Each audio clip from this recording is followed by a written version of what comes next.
بیا د امیه د بعد راځي دا عباسد سیویلایزیشن چې دا په اصل کې د ماډرن ایج اف د اسلام دی چې په دا کې اسلام ډیره زیاته ترقي کړې ده د علم پر بنیاد د ساینس پر بنیاد د فلسفې پر بنیاد دا اوس اف د وزډم چې دی یا په دې عربي کې ودې ته بیت الحکمت وایي دا چې دی جوړ شوی دی او دی ډیر زیات پروډکشن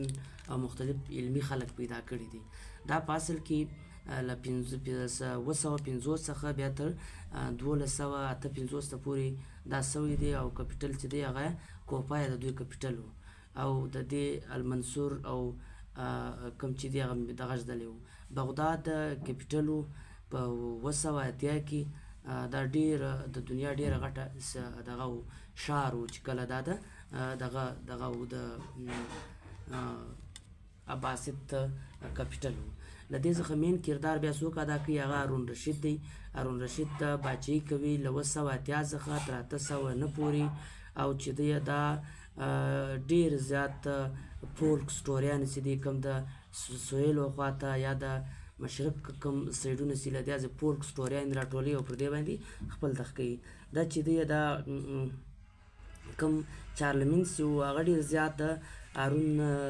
هارون رشید څخه چې و ډېر زیات متاثره سو او دې ته ډېر زیات ګفت سره رالږلي وو او له دوی له د غوښتو چې دوی دا خپل حکومت چې دی هغه د هارون رشید او د مامون رشید رنګه وچلوي په دې کې هاوس اف د وسډم کار کوي بیا موږ دا وایو مامون چې وي د مامون هارون رشید چې و دا د مامون سره دغه او دوی چې په دواړو باندې په دې هاوس اف د وسډم باندې کار کړی و هاوس اف د وسډم اصل کې موږ وایو چې دا بیت الحکمت دا و چې په دې کې مختلف علمي کارونه کېدو ځکه خو دې ته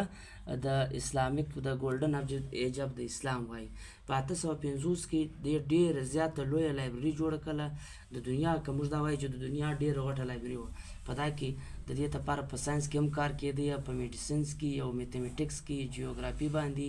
پر دې مختلف د دنیا نالج چې و دا په بیت الحکمت کې پر دې کتابونه ډېر زیات په دې کې راټول کړو او دلته ایږدلي وو بیا موږ وایو په دې کې ډېر زیات لوی سکالران واوسېدو چې د مسلمانانو نوم یې ډېر زیات اوچت کوي او لوړ یې کوي اول موږ دا ویلی سو په هاوس اف د وزډم کې یا په بیت الحکمت کې ایان بن عیسی کو چې دی د ګریک کم میډیکل ورک و دا ټول چې دی هغه ټرانسلیټ کو بیا له دې سره مختلف نومونه دي هغه یو لکه الکندیس دی دا په یو ښه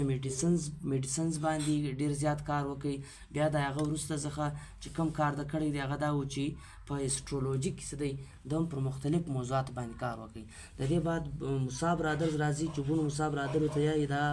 د مځکې کوم لینس دی دا یا دغه کوي میژر کوي کوم 365 ورځې چې دي دا څرنګه دغه کوي که نه حرکت کوي پر دې باندې ډېر کار وکوي او له دې سره الخوارزمي چې دی هغه پر میتھمیټکس باندې الجبرا باندې اور ابن دغه چې دی اتم چې دی دا فیزیسټ و اور الرازي چې دی د 200 د میډیکل کتابونه هغه ټیم لیکلي وو چې بیا موږ ته دغه چې دی د عباسد سیویلایزیشن لپاره دغه مرکز وګرځېدی نو موږ ساده خبره کولی شو چې دا د هاوس اف د وزډم بیت الحکمت چې دی دا چې دی د ډېر زیات مین کردار ادا کوي په اسلامیک کې یا عباسد سیویلایزیشن ځکه خو دا د ماډرن ایج اف د اسلام وګڼل شو